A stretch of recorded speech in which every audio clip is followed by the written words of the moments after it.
Okay, start करते हैं। आज का टॉपिक है जंपिंग स्टेटमेंट इन जावा।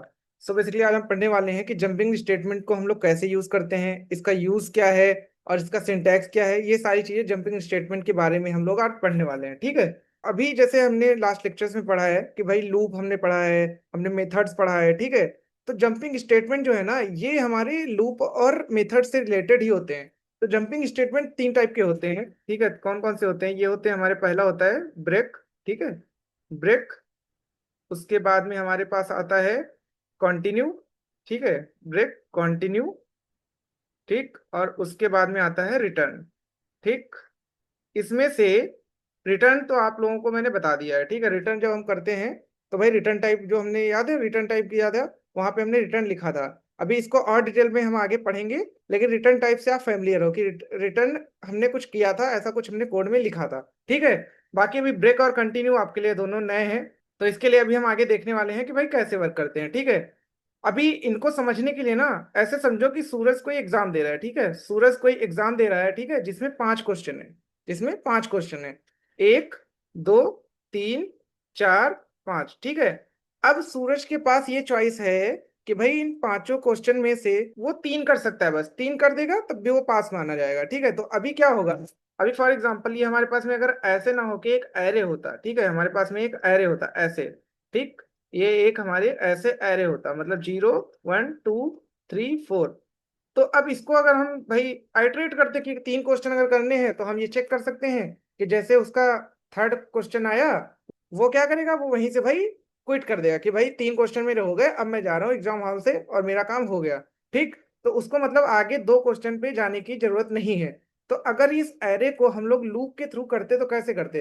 अगर हम आइटरेट करना हो तो कैसे करेंगे? हम लिखेंगे for int I is equal to 0 और आई लेस देन 5, ठीक है, आई प्लस प्लस। अब ये 5 इसलिए क्योंकि भाई यहाँ पे इसके 5 क्वेश्चन है, मतलब या फिर ये कह लो कि एरे का साइज 5 है, इस वजह से 5 तक चलेगा, 0 से लेके 5 तक, ठीक। अब इसके बाद में इसके अंदर हम क्या कर सकते हैं, इसके अंदर हम system dot out dot println लिख के ये पूरा, फिर उसके बाद आई लिख सकते हैं। तो भाई अब इसमें क्या होगा, अब ये 0 से लेके लेस देन 5 तक, मतलब ये 5 टाइम्स चलेगा टोटल, 0 से लेके 4 तक, क्योंकि यहाँ पे हमने लेस देन 5 ले रखा है, ठीक। तो अब हर बार ये क्या करेगा, पहले 0 प्रिंट करेगा, फिर 1 2 3 4 ऐसा ये प्रिंट कर देगा, ठीक। अब देखो, अब यहाँ पे 0 पे उसको हमें पता है कि हम एरे कैसे करते थे, याद है हम एरे कैसे करते थे, ये तो यहाँ पे आई से मतलब ये है कि ये आई देगा। लेकिन अगर हम लोग यहाँ पे एरे डॉट आई करेंगे, ठीक है, एरे एट आई करेंगे, तो क्या होगा यहाँ पे, पहले 0 पे क्या आएगा, 1 आएगा, फिर 2 आएगा, फिर 3, फिर 4, फिर 5। लेकिन हमें भाई जरूरत यहाँ तक है ही नहीं, 4 5 पे हमें जाने की ही जरूरत नहीं है। हमें पता है कि भाई 3 क्वेश्चन अगर अटेम्प्ट करने हैं तो 1 2 3, तीसरे तक जाके जैसे हमें तीसरा मिलेगा, हम वहीं से भाई क्विट कर देंगे, ठीक है। तो अभी हम क्या कर सकते हैं, याद करो हमने क्या पढ़ा था, हमने पढ़ा था कंडीशनल स्टेटमेंट। कंडीशनल स्टेटमेंट में हमने क्या पढ़ा था, कंपेरेटर ऑपरेटर, ठीक है। कंपेरेटर ऑपरेटर में क्या पढ़ा था भाई, इज इक्वल टू वाला, याद है हमने किया था। तो अब हम यहाँ पे क्या कर सकते हैं, देखो पहले तो यहाँ हम प्रिंट कर देंगे, प्रिंट कर देंगे, उसके बाद हम क्या चेक कर सकते हैं, ये अभी यहाँ नहीं है, ठीक है, ये यहाँ नहीं है, क्योंकि इसके नीचे अभी कोड लिखने वाले हैं, ठीक है, इसको हटा दो, ठीक। अभी इसको यहाँ पे कर देते हैं। हमने यहाँ पे अभी क्या किया है, सिंपल सा आई, मतलब कि ये इंडेक्स इसका प्रिंट किया है, ये कौन सा है। अब हमें पता है कि हमें 3 क्वेश्चन करने हैं, ठीक है, और 3 क्वेश्चन के लिए मतलब हमें ये भी पता है कि भाई एरे इंडेक्स की जो 2 है वहां तक हमें जाना है। तो अब हम क्या कंडीशन लगा सकते हैं, if I is equal to 2। तो अब हम क्या कर सकते हैं, यहीं से भाई इससे बाहर जाना है हमें, यहीं से हमें भाई ये एग्जाम छोड़ देना है कि अब हम 3 क्वेश्चन कर लिए, अब आगे नहीं जाना है। तो इसके लिए ना यहाँ पे हम क्या लिख सकते हैं, ब्रेक। अब ब्रेक का क्या मतलब है यहाँ पे, भाई वो जैसे ही कंडीशन ये हमारी ट्रू हुई, क्या होगा, जैसे ही ट्रू होगी उसके अंदर हमारा कंट्रोल आएगा, और कंट्रोल में क्या देखेगा कि भाई ब्रेक लिखा है। जैसे ही वो देखेगा ब्रेक लिखा है, ये क्या होगा, ये भाई इस लूप से पूरा ये प्रोग्राम बाहर हो जाएगा। तो मतलब ये कि ये एरे इंडेक्स एट 3 और 4 के लिए चलेगा ही नहीं, तो मतलब जैसे ही हमें 3 मिल गया, हम उससे हो गए बाहर। तो बेसिकली जो ब्रेक है, ये अभी इस टर्म में तो हमने समझ लिया कि भाई एग्जाम और सूरज के टर्म में। अभी टेक्निकल टर्म में इसको अगर समझे तो किसी भी लूप से बाहर आने के लिए एट अ पर्टिकुलर कंडीशन, एक किसी कंडीशन को मीट करने पे अगर हमें किसी लूप से बाहर आना है, तो उसके लिए हम लोग ब्रेक यूज करते हैं, ठीक है। अब इसको कोड करके पहले देखते हैं, उसके बाद में हम क्या करेंगे, आगे जंपिंग स्टेटमेंट के ऊपर जाएंगे, ठीक। तो अभी चलते हैं एसटीएस के पास। ठीक है, ये एसटीएस के पास आ गए, ये मेथड सारा हमारा लास्ट वाला है, इसको क्लोज किया हमने। ठीक है, इसको क्लोज कर दिया और इसको थोड़ा सा इधर ले आते हैं। ठीक है, ताकि हम उधर सही से देख पाए। ठीक, तो अभी एक काम करते हैं, सबसे पहले यहाँ पे हम नई क्लास बनाते हैं। ठीक है, न्यू, न्यू करने के बाद में क्लास। ठीक है, भी क्लास का नाम दे देते हैं जंपिंग स्टेटमेंट्स। ठीक है, जंपिंग स्टेटमेंट्स। ठीक, जंपिंग स्टेटमेंट फिनिश। ठीक, अब यहाँ पे आ गई ये क्लास। पहले सबसे पहले मेन मेथड। ठीक है, मेन मेथड बना लिया यहाँ पे हमने। अब क्या करते हैं हम लोग, अब एक काम करते हैं, अब यहाँ पे सबसे पहले एक एरे बनाते हैं। ठीक है, तो एरे बना लिया इंट ARR। ठीक है, is equal to new int. ठीक है, न्यू इंट, और यहाँ पे क्या कर दिया हमने, इसका साइज दे दिया 5। ठीक है, अब यहाँ पे 5 साइज दे दिया, क्योंकि हमें 5 की एरे चाहिए। ठीक, अब एक काम करते हैं, अभी एक काम करते हैं ऐसा कि भाई इसको डिक्लेरेशन इनिशियलाइजेशन एक साथ कर लेते हैं अभी के लिए, क्योंकि हमें पता है भाई फिक्स साइज है। तो हम क्या करेंगे, 1 2 3 4 5। ठीक है, ये कर लिया हमने, और यहाँ पे कर दिया एंटर। अब इसको हम क्या करते हैं, आइटरेट करते हैं। आइटरेट करने के लिए क्या करते हैं, फॉर लूप लगाते हैं, for int i is equal to 0। ठीक है, आई लेस देन, क्या करते थे हम लोग, ARR डॉट लेंथ, क्योंकि हमें डायनेमिक चाहिए होता है, तो ARR डॉट लेंथ। ठीक, ARR डॉट लेंथ हो गया। अब वहां पे आई प्लस प्लस, और इसके बाद में यहाँ पे आ गया। ठीक, अब मैंने क्या बोला था, सबसे पहले इसको प्रिंट करते हैं कि भाई हमारे पास में करंट जो इंडेक्स है वो कौन सा है। ठीक, तो ये प्रिंट कर लिया, और यहाँ पे हमने लिख दिया इंडेक्स। ठीक है, इंडेक्स एट, ऐड के बाद में इसमें हमने प्लस करके क्या कर दिया भाई, आई कर दिया। अब इससे क्या पता चल जाएगा, इससे पता चलेगा कि हम कौन सी इंडेक्स पे हैं। अब इसके बाद में हम लोग क्या करने वाले हैं, एंटर किया। एंटर करने के बाद में क्या करने वाले हैं हम लोग, कंडीशन लगाने वाले, कौन सी, if I is equal to 2। ठीक है, i इज इक्वल टू 2, तो क्या करना है, यहाँ पे हमें ब्रेक करना है। ठीक, ब्रेक कर दिया, और ब्रेक करने से पहले एक काम और कर देते हैं, यहाँ पे हम प्रिंट कर देते हैं एरे एट इंडेक्स क्या है अभी। ठीक है, तो एरे एट इंडेक्स हमारे पास में एरे एट आई। ठीक है, तो एरे एट आई मतलब क्या होगा, एरे एट आई मतलब क्या होगा, यहाँ पे हमारे पास में 3 आ जाएगा। ठीक है, तो चलो इसको अब रन करते हैं, देखो रन किया इसको। ठीक, ये गए, ओके। देखो अभी सबसे पहले क्या हुआ, इंडेक्स एट 0 1 2, तो मतलब 1 2 तक चल गया। अब जैसे ही वो 2 पे आया, तो 2 के बाद ये कंडीशन हो गई ट्रू, क्योंकि आई की वैल्यू जैसे ही 2 हुई, तो 2 को कंपेयर किया हमने 2 से, तो इक्वल है, तो मतलब ये ट्रू हो गया। और ट्रू हो गया तो इसके अंदर आए। अब इसके अंदर हमने प्रिंट कर रखा है एरे एट आई, एरे एट 2 क्या है, एरे एट 2 0 1 2 3 है, तो ये देखो 3 प्रिंट हो गया, और इसके बाद में ब्रेक हो गया।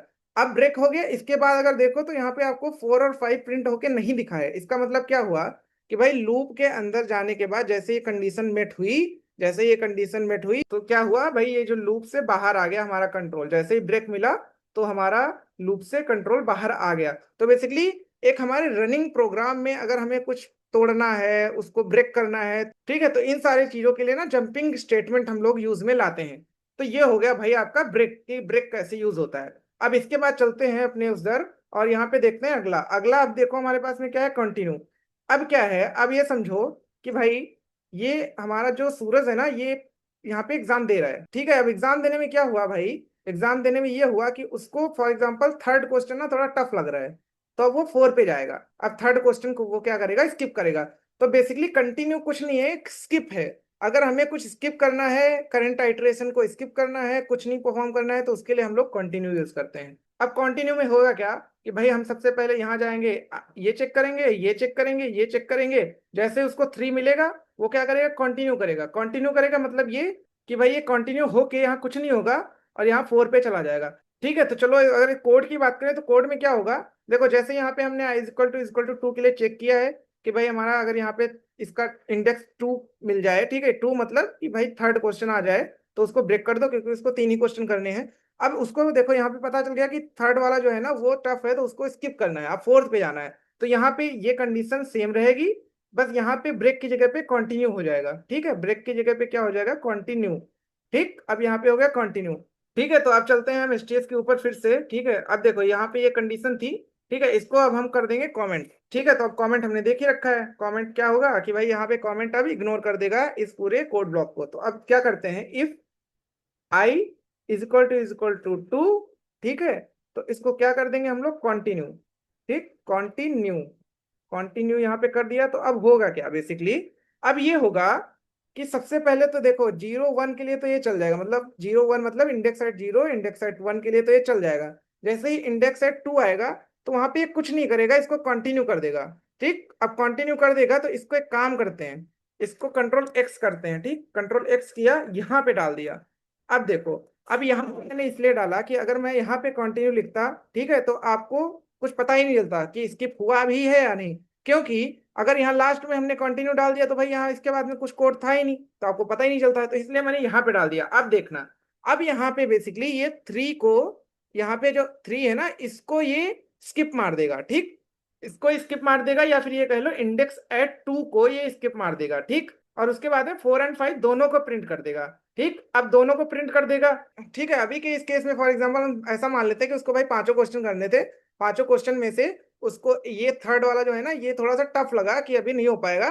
ठीक है, तो उसने इसको स्किप कर दिया। अब स्किप करने के लिए यहाँ पे क्या किया, कंटिन्यू यूज किया। ठीक है, अब कंटिन्यू करने के लिए अब इसको यहाँ पे हमें लिखना पड़ता है कि भाई ये कंटिन्यू करना है हमें। ठीक है, अब एक काम करते हैं, इसको सेव कर दिया, सेव करके इसको रन किया। ठीक, अब देखो, जैसे इसको रन किया, इंडेक्स एट 0 1 3 4 2, इंडेक्स एट 2 यहाँ पे देखो अगर आप, तो 3 सीधे सीधे यहाँ पे ये स्किप हो गया है। क्यों? क्योंकि हम इसके आगे गए ही नहीं है। हमने क्या बोला, हमने बोला भाई ये जो है ना, ये बहुत टफ है, इसको हमें अभी स्किप करना है, तो स्किप कर दिया, तो मतलब ये कि इसके आगे हमारा कुछ भी लॉजिक रन ही नहीं हुआ। तो अब कंटिन्यू, आपको समझ में आया होगा कि भाई कंटिन्यू क्या है। ब्रेक क्या करता है, ब्रेक हमारे लूप को एक पर्टिकुलर कंडीशन के बाद ब्रेक कर देता है, लूप हमारा वहीं पे खत्म हो जाता है। कंटिन्यू क्या करता है, कंटिन्यू भाई जो भी आपकी कंडीशन है, उस कंडीशन को अगर मेट हो गया, उस कंडीशन को अगर हमने अचीव कर लिया, तो उसके बाद में क्या होगा, उसके बाद में वो कंडीशन के बाद का जितना भी कोड है वो पूरा स्किप हो जाएगा। तो कंटिन्यू का ये रोल है। ठीक है, अब थर्ड पे आते हैं। थर्ड है हमारा रिटर्न। ठीक है, थर्ड हमारा कौन सा है, रिटर्न है हमारा। यहाँ पे देखो अगर आप, तो थर्ड हमारा रिटर्न है। अब देखो, रिटर्न हमने थोड़ा सा पढ़ा है पहले। ठीक है, रिटर्न हमने थोड़ा सा अभी पढ़ रखा है कि रिटर्न क्या होता है। ठीक है, हमने प्रीवियस लेक्चर में क्या पढ़ा था, हमने मेथड के टाइम पे क्या पढ़ा था कि भाई हमने यहाँ पे एक रंगोली करके मेथड था। ठीक है, रंगोली। अब रंगोली में हमने क्या किया था, रंगोली में हमने यहाँ पे पास कर रखा था क्या, हमने पास कर रखा था कलर। ठीक है, कलर, यहाँ पे कलर कर रखा था। और उसके बाद में हमने क्या रखा था, इंट। इंट के बाद में यहाँ पे हमने क्या पास कर रखा था, साइज। ये दो चीजें हमने पास कर रखी थी। और इसके अंदर कुछ हमने कोड लिखा था, जिसमें हमने बेसिकली क्या लिखा था, हमने system dot out dot println, और यहाँ पे हमने कुछ कर रखा था कि भाई कलर कौन सा है, यहाँ पे कलर प्रिंट कर दिया था। और रिटर्न हमने यहाँ कर दिया था, हमने रिटर्न कर दिया था यहाँ पे रिटर्न। और लास्ट में क्या रिटर्न कर दिया था, हमने रिटर्न किया था भाई जो भी था। ठीक, हमने यहाँ पे जो भी लिखा हुआ था ना, कलर प्लस ऐसा करके हमने स्पेस लगा के यहाँ पे साइज, ऐसा करके कुछ हमने रिटर्न किया था। ठीक, अब इसमें बेसिकली रिटर्न क्या हो रहा है, रिटर्न क्या कर रहा है, रिटर्न ये कर रहा है कि जैसे ही आप इस मेथड के एंड में गए, तो आपको यहाँ पे रिटर्न करना होता था, क्योंकि हमने यहाँ रिटर्न टाइप जो है ना, यहाँ पे रिटर्न टाइप हमने स्ट्रिंग लिख रखा था। याद हो अगर आपको, हमने यहाँ पे स्ट्रिंग लिख रखा था, इसलिए रिटर्न हमें लिखना पड़ा था। तो ये तो रिटर्न टाइप था, इसलिए यहाँ पे रिटर्न करना पड़ा, क्योंकि हमारी ये मजबूरी थी कि कोड जो है आपका ये तभी वर्क करेगा अगर मेथड के एंड में आप इसको रिटर्न दोगे। अगर रिटर्न नहीं दोगे तो ये बेसिकली एरर थ्रो करेगा कि भाई कंपाइल टाइम एरर, कि भाई आपको रिटर्न यहाँ पे कुछ ना कुछ करना पड़ेगा। ठीक है, अब लेकिन अब सोचो ऐसा हो कि भाई मुझे एक कंडीशन मिल रही है। ठीक है, हमें पूरा कोड एरर नहीं करना है। ठीक है, तो अभी फॉर एग्जांपल ऐसा कुछ हो कि आपको बीच में कुछ रिटर्न करना है, मतलब ये कि अगर कोई कंडीशन हमारे पास में है कि फिर इफ हो गया, इफ साइज, आपका साइज इज इक्वल टू 5 ऐसा हो, तो हमें यहीं से रिटर्न कर देना है। ठीक, अब यहीं से हमें रिटर्न कर देना है। रिटर्न करके यहाँ पे फॉर एग्जांपल नॉट, ऐसा कर देते हैं, नॉट वैलिड साइज, ऐसा कुछ हमने कर रखा है। ठीक है, ऐसा कुछ हमने कर रखा है। अब क्या होगा, अब देखो, रिटर्न टाइप आपका यहाँ पे स्ट्रिंग है, इसलिए रिटर्न तो आपको यहाँ पे वही करना पड़ेगा जो आपका रिटर्न टाइप है। लेकिन अब कोड जरूरी नहीं कि यहां तक आए, अगर ये कंडीशन मेट हो गई तो क्या होगा भाई, ये पूरे मेथड से यहीं पे कंट्रोल बाहर चला जाएगा, इसके आगे कुछ भी वर्क नहीं करेगा। तो ये रिटर्न बेसिकली यूज होता है हमारे पूरे मेथड से बाहर आने के लिए। ठीक है, तो इसके लिए हम लोग इसका यूज करते हैं। ठीक है, तो चलिए अब इसका कोड देखते हैं एसटीएस के ऊपर चल के। ठीक है, एसटीएस के ऊपर चलते हैं। ठीक, अब इसमें एक काम करते हैं, अब इसमें एक काम क्या करते हैं, एक नया मेथड बनाते हैं हम लोग। ठीक है, यहाँ पे हम लोग क्या करते हैं, मेथड बनाते हैं पब्लिक।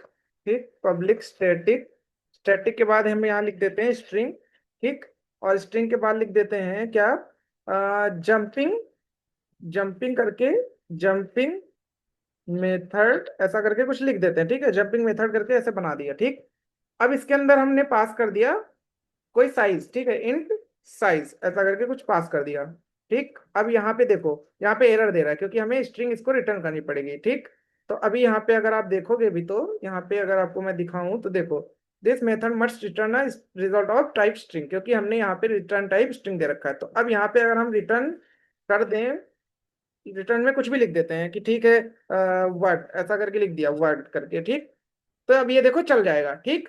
लेकिन अब हम क्या करते हैं, ये तो पूरा एक बार में चलेगा। चलो अब ये काम करते हैं, पहले इसको ऐसे ही रन करते हैं। ऐसे ही रन करने के लिए इसको एक काम करते हैं, इसके बाद में ना हमें इसको कॉल करना पड़ता है, ठीक है। इसको कॉल यहाँ पे करने के लिए क्या किया हमने, इसका नाम लिखते हैं, ये तो हमने मेथड वाले लेक्चर में देख ही रखा है कि इसको कॉल कैसे करते हैं। हम यहाँ पे कॉपी पेस्ट नेम कर दिया इसका। अब यहाँ पे क्योंकि हमने आर्गुमेंट इनपुट दिया है यहाँ पे, तो साइज एक हमारा इंटीजर टाइप का है, तो हम यहाँ पे फॉर एग्जाम्पल 5 दे दिया, ठीक। और इसको यहाँ पे क्लोज करके रन कर दिया। अब देखो, अब यहाँ पे एक काम करते हैं, यहाँ पे इसको स्ट्रिंग में, पहले एक स्ट्रिंग में यहाँ पे s is equal to store भी कर लेते हैं और इसको प्रिंट कर देते हैं, सिस आउट करके यहाँ पे हमने क्या किया, s करके दे दिया, ठीक।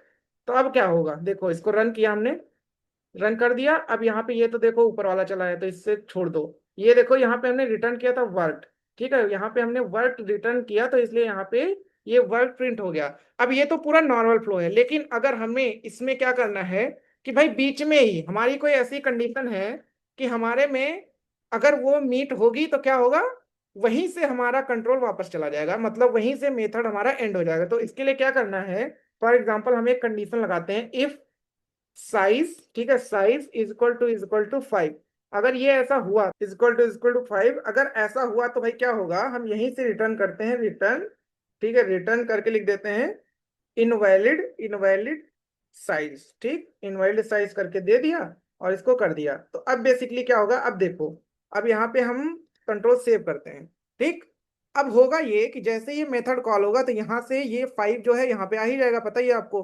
तो जैसे यहाँ पे कंपैरिजन होगा, अब यहाँ पे जब ये इक्वलिटी चेक होगी तो ये चेक सही हो जाएगा। अब ये जब ट्रू हो जाएगा तो इसके अंदर आ जाएगा, अब इसके अंदर आ जाएगा, यहीं से हमने देखो रिटर्न लिख दिया, इसका मतलब ये कि कंट्रोल यहीं से रिटर्न हो जाएगा, यहाँ पे आएगा ही नहीं। और जब यहाँ पे आएगा नहीं तो इसका मतलब ये है कि भाई इनवैलिड साइज प्रिंट होना चाहिए, वर्ड प्रिंट नहीं होना चाहिए। तो अगर इसको हम रन करते हैं तो ये देखो, अब यहाँ पे क्या आया, इनवैलिड साइज, क्यों, क्योंकि भाई यहीं से हमारा रिटर्न हो गया। तो ये हमारे जो है ना, ये हमारे हैं जंपिंग स्टेटमेंट, ये तीनों हमारे जंपिंग स्टेटमेंट ऐसे ही वर्क करते हैं कि नॉर्मल फ्लो को अगर आपको तोड़ना है या उसमें कोई ऐसी कंडीशन लगानी है जिसके बेस पे आपको कुछ एक्शन परफॉर्म करना है, जिसके लिए ना आपको फॉर लूप के लिए फॉर एग्जांपल अगर ब्रेक करना है तो ब्रेक यूज करोगे, स्किप करना है कुछ तो कंटिन्यू यूज करोगे, अगर आपको किसी मेथड से बाहर आना है कंप्लीटली तो उसके लिए आप रिटर्न यूज करोगे। तो ये लेक्चर मतलब ऐसा थोड़ा छोटा सा टॉपिक था, ठीक है, लेकिन ये एक कॉन्सेप्ट है जो आपको पता होना चाहिए, क्योंकि इसके आगे हम लोग पढ़ने वाले हैं स्विच स्टेटमेंट, ठीक है, और उसमें इसका एक्चुअली में काफी ज्यादा यूज होता है। तो अभी हम आगे देखेंगे इसके बाद स्विच स्टेटमेंट, ठीक है। तो इस लेक्चर के लिए इतना ही, मिलते हैं नेक्स्ट लेक्चर में।